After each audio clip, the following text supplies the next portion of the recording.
ఇప్పుడు పూజలు విగ్రహారాధన అవన్నీ ఉన్నాయి. ఈ పూజలు అండి మన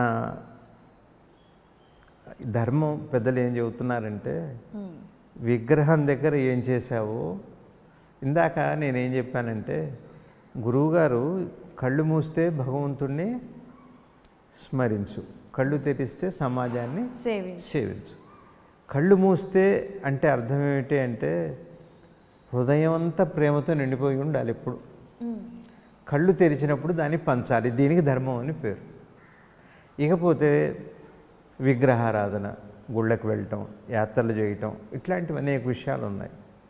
ఈ ముఖ్యంగా విగ్రహారాధనలో షోడశోపచార పూజ అని ఉంటుంది మనకి. అవును.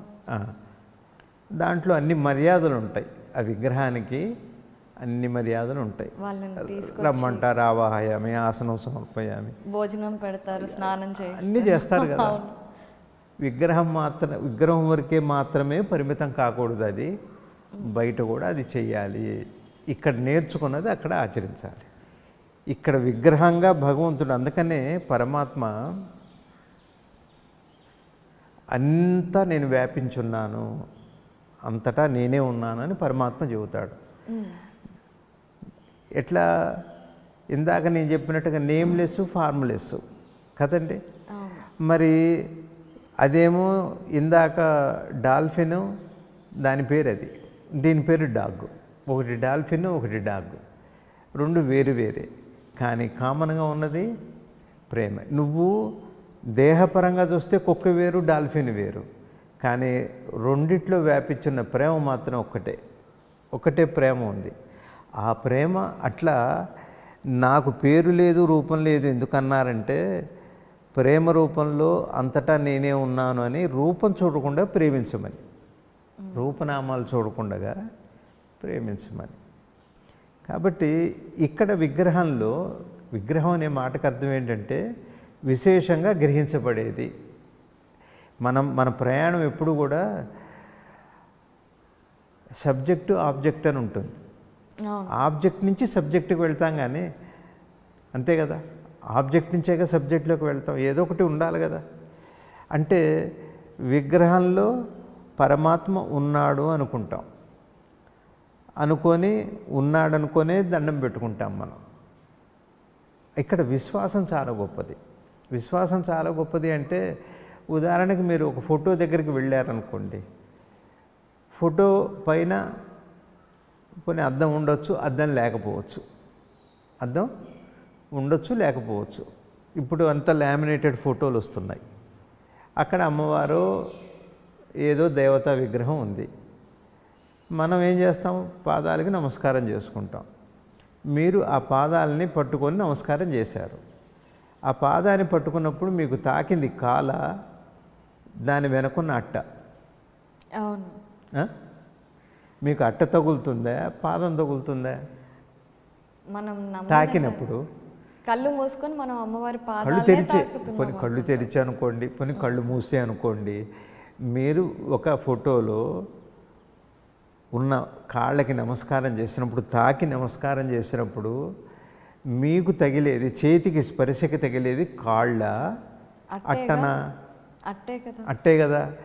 కానీ కాళ్ళు అనుకుంటున్నారా, అట్ట అనుకుంటున్నారా? మీకు మనసులో కాళ్ళు అంటుకున్నానే అనుకుంటున్నాం, దాని పేరు భక్తి. చూసారా?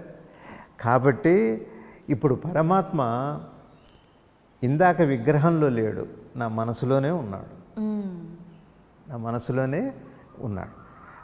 అట్లానే ఇక్కడ బయటికి వచ్చిన తర్వాత ఎట్లా ఉన్నాడు, పేరు లేకుండా, పేరు మారిపోయింది. మీ రూపం వేరు, నా రూపం వేరు, వారి రూపం వేరు, వారి రూపం వేరు, అనేక భేదాలు ఉన్నాయి. అందుకనే ఫామ్లెస్, ఒకటే రూపం లేనప్పుడు, ఈ రూపం అక్కడ లేనప్పుడు ఫామ్లెస్సే కదా అది. ఈ పేరు అక్కడ లేదు, నేమ్లెస్సే కదా అది. ఇప్పుడు 100 డాల్ఫిన్స్ ఉన్నాయనుకోండి, ఏ పేరు పెట్టి పిలుస్తారు? మనలాగా లక్ష్మి, శైలజ, సీత, అపర్ణ అని పిలుస్తాము మనం? పిలిచినా రావు. ఒక చిన్న అంత ఆహార పదార్థం దానికి చూపెట్టి ప్రేమగా అంటే అన్నీ వచ్చేస్తాయి, 100 డాల్ఫిన్స్ వచ్చేస్తాయి. అంటే దానికి పేరు అక్కర్లేదు, ప్రేమ చాలు. పరమాత్మ దర్శనానికి ఇప్పుడు మీరు అన్నట్టుగా ఇక్కడ ఆవాహయామి అని ఇప్పుడు నువ్వు విగ్రహానికి చేయట్లేదు, నీ మనసులో స్వామి ఉన్నాడు అక్కడ. ఇందాక అట్ట తగలేదు కాళ్ళు తగిలేని మనం అనుకున్నట్టే ఇక్కడ కూడా మనం విగ్రహానికి పూజ చేయట్లేదు, స్వామి ఉన్నాడనే అనుకొని ప్రార్థన చేస్తున్నాం. ఎప్పుడైతే స్వామి అక్కడ ఉన్నప్పుడు ఈ ఎదురుగా కనపడున్న దాంట్లో ఉండటానికి పెద్ద కష్టమేం కాదే. ఒక వ్యక్తిలో, ఒక చెట్టులో, ఒక పుట్టలో ఎక్కడైనా ఉండొచ్చు కదా. నువ్వు నీ ఎదురుగా ఉన్న విగ్రహానికే భగవంతుడు ఉన్నాడని నమ్మి దండం పెట్టుకుంటున్నప్పుడు ఇక్కడ కూడా ఉన్నాడు. ఈ భావంతో మనం భావించి నడుచుకునేటట్టయితే ఎట్లాంటి అశాంతి ఈ ప్రపంచంలో ఉండనే ఉండదు. అంటే షోడశోపచార పూజల పేరుతో ఆ విధంగా చేసి అంత మర్యాదేనండి, అంత మర్యాదే.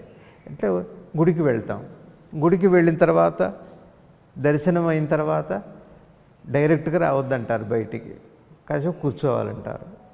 అక్కడ కూర్చుంటాం కాసేపు.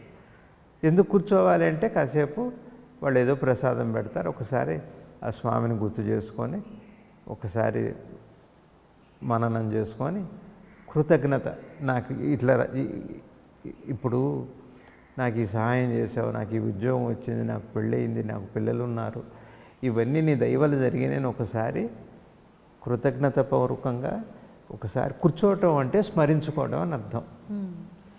మాట్లాడుకుంటూ వెళ్ళి స్కూటర్ స్టార్ట్ చేసుకొని వెళ్ళిపోతే ఇవన్నీ ఆలోచనలు రావు. ఒక్క నింపాదిగా ఒక చోట కూర్చోగలిగితే ఇంత కృతజ్ఞత మనకు వస్తుంది. అట్లానే ఎవరింటికన్నా వెళ్ళినప్పుడు ఇది అలవాటైతే తినంగానే గబగబ చేతులు కడుక్కొని వెళ్ళిపోకూడదు. అన్నం తిన్న తర్వాత వారి దగ్గర ఒకసారి కూర్చొని వాళ్ళకి కృతజ్ఞత చెప్పి ఆ తర్వాత మనసులో గుర్తుపెట్టుకోవాలి, వీడింట్లో నేను అన్నం తిన్నాను, నేను నీళ్లు తాగాను. ఈ కృతజ్ఞత మళ్ళీ ఇంకో చోటకి ఉపయోగపడుతుంది. కాబట్టి మన ఆచార సంప్రదాయాల్లో ఏం చేసినప్పటికీ కూడా నీకు ఇతరులకి ఊరికే వారధలా భగవంతుడు ఉంటాడు. నీకు జ్ఞాపకం చేయటానికి, అలవాటు చేయటానికి భగవంతుడు అనే పేరుతో, విగ్రహం అనే పేరుతో మనం చేసుకుంటున్నామే. కానీ మిగిలినంతా ఇదే, మిగిలినంతా మళ్ళీ ఇటు రావాల్సిందే, పరమాత్మ పేరుతో ఇటు రావాల్సిందే. కానీ మనకి విగ్రహారాధన లేదండి, అసలు విగ్రహారాధన లేదు.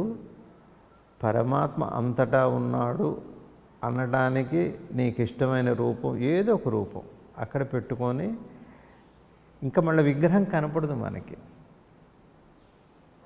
విగ్రహం కనపడదు, అదే కనపడుతుంది. అందాకెందుకు మన సంప్రదాయంలో గ్రామదేవత ముత్యాలమ్మని, పోలేరమ్మని ఇట్లాంటి దేవతలు ఉన్నారు. అందరికీ ఆ గుడికి వెళ్ళే అవకాశం ఉండదు. అందుకని ఏం చేస్తారంటే ఆ దొడ్లో ఒక 3 రాళ్ళు, ఆ రాళ్ళు తీసుకొచ్చి శుభ్రం కడిగేసి ఆ గోడ దగ్గర పెట్టేసి కాస్త పసుపు బొట్టు పెట్టేసి అంత చద్ది తీసుకొచ్చి ముత్యాలమ్మ అనుకొని పెడుతున్నారు. ఈ రాళ్ళు ఎక్కడివి? ఎక్కడివి రాళ్ళు? నీ దొడ్లోవి, నువ్వే పసుపు పెట్టావు. కానీ అప్పటిదాకా రాయి, ఇప్పుడు ముత్యాల అమ్మవారు. అమ్మవారికి దండం పెట్టుకోమని భర్తని, పిల్లల్ని అందరినీ పిలుస్తున్నాడు. ఇక అక్కడ రాయి లేదండి. అంటే నీ హృదయంలో భావనే అక్కడ ఉంది. అర్థమైందండి? నమ్మకం, విశ్వాసం, భావన. అట్లానే ప్రతిదీ ఇంతే కాదండి. మన సంప్రదాయంలో బట్టలు ఉతికే ముందు, బట్టలు ఉతికేవాళ్ళు, దర్జీ వాళ్ళు ఆ బండకి దండం పెట్టుకొని బట్టలు ఉతుకుతారు. చెప్పులు కుట్టేవాళ్ళు ఆ కత్తికి దండం పెట్టుకొని, దానానికి దండం పెట్టుకొని చెప్పులు కుడతారు. అట్లానే మరి మంగళ షాప్లోకి వెళితే కత్తెరకి, దువ్వెనికి దండం పెట్టుకొని చేస్తా. అంటే ఏదైతే నాకు ఉపయోగపడుతుందో, నాకు అన్నం పెడుతుందో, అన్నం పెట్టేది అదేగా. అప్పుడు కత్తెర కాదు, అది భగవంతుడు. నాకు ఉపయోగపడుతూ, నాకు సహాయం చేస్తూ, నా వృత్తికి, నా భుక్తికి ప్రతి వస్తువు పరమాత్మే భారతదేశంలో. అందుకని మనకి ఇవన్నీ ఎందుకు వచ్చినాయి అంటే మనకి ఇక్కడ నేర్చుకొని అక్కడ ఆచరించడానికి, ఇక్కడ నేర్చుకున్నది అక్కడ ఆచరించడానికి. గురువుగారు చాలా చక్కగా చెప్పారు. అంటే ఎంతోమందికి ఇవన్నీ పెద్ద పెద్ద ప్రశ్నలు ఇంత సులభమైన జవాబులతో దేవుణ్ణి మనలోనే భావించవచ్చు అనే విషయాన్ని చాలా చక్కగా వివరించి చెప్పారు. ఈ ఐ డ్రీమ్ అన్నది ఒక వ్యక్తిగతమైనదే కాదు, యూనివర్సల్ది డ్రీమ్ అది. ఐ డ్రీమ్ అనే కాదు, ఇది యూనివర్సల్ డ్రీమ్ అది.